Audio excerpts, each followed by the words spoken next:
अच्छा, मैं हमेशा ये सोच रहा था कि राइज और या शाइन कट तो नहीं ना मुझसे? नहीं, सही है। नहीं बिल्कुल सही आप कह रहे हैं, वरना मेरे हाथ का इशारा आता है।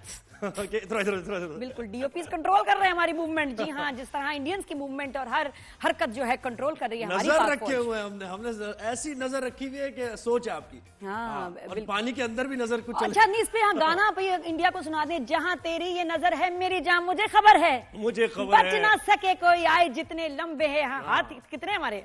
और जहाँ मेरी नजर है तुझे खबर नहीं है, जहाँ मेरी नजर है तुझे ये खबर नहीं है। देख इधर यार ध्यान किधर है। अरे वाह, देखो इनका ही गाना इनको ही सुना दिया। बिल्कुल ऐसे ही। तो भाई बहुत जबरदस्त, मैं कहती हूँ हमारी जो एनर्जी है, जज्बा जनून बता रहा था तो मीम्स बना ले तो मैं कहूंगी जो बच्चे इस वक्त काम ये कर रहे हैं ना, हा। अच्छा, एक पाकिस्तान का हमारा बच्चा ना वो एक्वामैन बना हुआ है, अंदर वो दिखा रहा है अंडर वाटर से जरा एक्वामैन बना है, अंदर पानी के अंदर चला।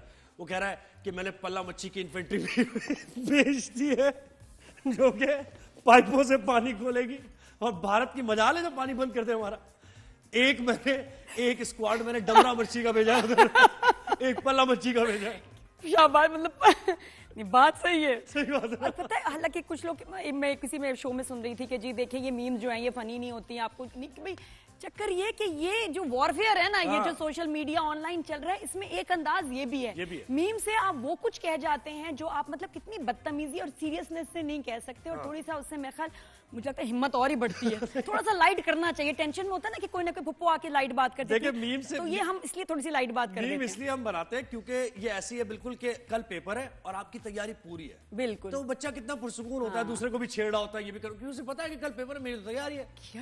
कैसी बात है, तुमने इतनी कमाल बात की है। Autograph please. हाँ, तो तैयारी पूरी, आपने जैसे कहा ना गाना, जहाँ तेरी नजर है मेरी जान मुझे खबर है। और आपको मैं बड़ी एक और बात बताऊं, ऐसे मौके पे ना जज्बा जुनून और आपकी एनर्जी इज वेरी इंपॉर्टेंट। मुझे आज तो पता चल गया, मैं आपको एग्जांपल बताती हूँ, माशाल्लाह हर जगह ही किसी को कोई शो देख लें आप, न्यूज का हो कुछ भी हो, तो बात ये इंडिया पाकिस्तान वॉर की हो रही है। ये जो पहलगाम का ड्रामा है, अटैक नहीं ड्रामा जो इंडिया ने रचाया, उस पर बात हो रही है। ठीक है, आज मैंने सुबह रेडियो लगाया, आई लव रेडियो, रेडियो पे एक लगाया, जब तेज तेज मजेदार बात हो रही, फिर उसके बाद एक और आया, जी तो हाँ वकास आपने फोन किया, आप क्या कहना चाहते हैं? अब वकास ने कहा मैं चाहता हूँ जी हमारा जो जज्बा है ना बहुत जबरदस्त होना चाहिए, ये जो इंडिया ने बड़ा गलत काम किया हम जवाब देंगे, और आपकी तबीयत ठीक है? उसने खुद आरजे से पूछा, आरजे क्या कह रही है?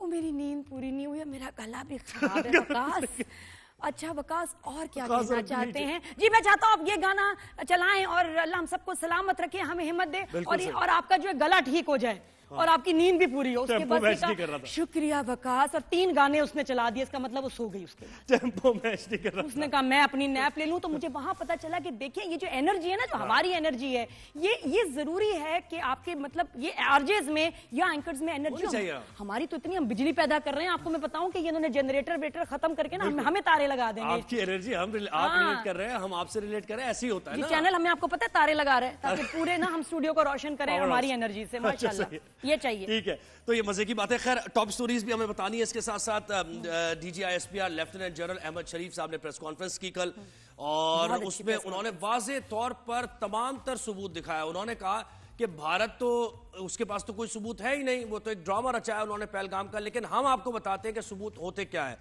तो उन्होंने पूरी एक ट्रेल बताई है, एडर्स, अबेटर्स और फैसिलिटेटर्स सबके नाम बताए हैं, और उस शख्स का भी नाम बताया जो कि यहां पर ऑपरेट कर रहा था। अब्दुल मजीद नामी एक शख्स था जो कि 25 अप्रैल को जिसको गिरफ्तार किया गया जेलुम बस अड्डे से, और जब उसे गिरफ्तार किया नादिया तो उससे फिर सारी चीजें निकलकर सामने आई कि इंडियन सूबेदार वहां का मेजर उससे कांटेक्ट में था। ये देख रही हैं आप, ये व्हाट्सएप उसकी पूरी कन्वर्सेशन उन्होंने बताई, दिखाई सारी ISPR ने।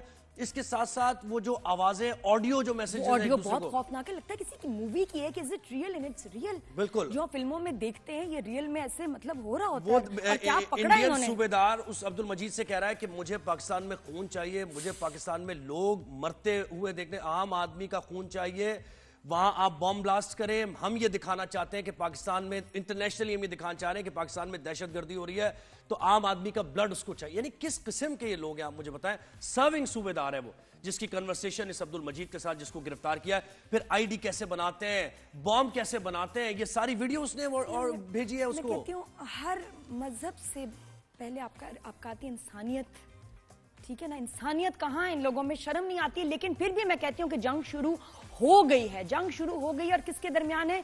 मोदी सरकार और उनके अपने लोग, जो कि अब बोल पड़े हैं, फट पड़े हैं कि भाई बस ये क्या हो रहा है। जैसे इनका अपना सर्विंग जनरल, बिल्कुल मैं कहती हूँ बहुत अच्छी बात है, क्योंकि यार आप मतलब खुद भी तो आप एहसास हो कि यार कितने लोग मरने वाले हैं। उससे पहले मैं सच बोल दूं, और इसके लिए बहुत हिम्मत और गट्स चाहिए, क्योंकि इनका ये कोर्ट मार्शल करवाएंगे, अभी इनको बहुत तंग करेंगे। लेकिन मैं कहती हूँ ऐसे लोग जबरदस्त। क्यों हंस रहे हैं मुझे नहीं पता। चलने को मना किया था बेचारा टर्न करते हुए, क्यों करता हूँ। मुझे अजीब लगता है, सामने कैमरे के पीछे कुछ चल रहा है तो बंदा डिस्ट्रैक्ट तो होते हैं। मैं कहती हूँ क्या, मैं जब सामने से लाइव शो कर रही हूँ तो कुछ चले फिरे नहीं, क्या मैं गलत बात कर रही हूँ? Am I asking for too much?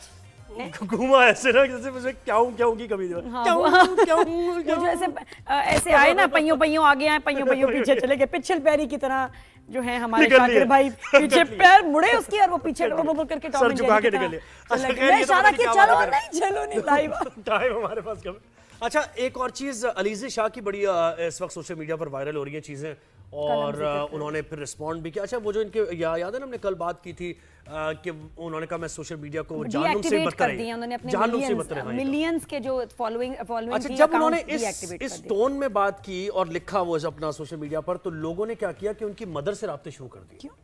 और एक अजीब रूमर सी फैल गई कि शायद अल्लाह ना करे उनकी डेथ हो गई है। तो वो कंफर्मेशन के लिए उनकी मदर को उन्होंने कॉल कर दी कुछ लोगों ने कि ऐसा तो नहीं होगा कि अलीज़े शाह की डेथ हो गई है। तो फिर खैर ज़ाहिर है वो एक ट्रॉमा था उनकी मदर के लिए कि क्या बातें कर रहे हैं, अब क्या रूमर्स फैला रहे हैं। तो इस पर फिर अलीज़े शाह ने एक और उनको स्टेटस सोशल मीडिया पर डालना पड़ा, और उन्होंने कहा कि क्या हो रहा है, मेरी मदद को आप रब्ता कर रहे हैं और पूछ रहे हैं। मैं असल में, उन्होंने कहा, मैं इतनी डिप्रेस हो गई हूँ, इतनी ज़्यादा मैं फेड अप हो चुकी हूँ कि मैंने सोशल मीडिया से भी और एवरीवन यानी अपने इर्द गिर्द जो लोग हैं उनसे भी मैंने आइसोलेट हो गई हूँ, किनारा कशी इख्तियार कर लिया।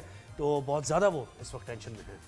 ये अच्छी बात है, बिल्कुल ये उन्होंने अच्छा किया, ऐसा बोला है। लेकिन कितना बुरा है कि आप किसी को ऐसे फोन करके पूछे।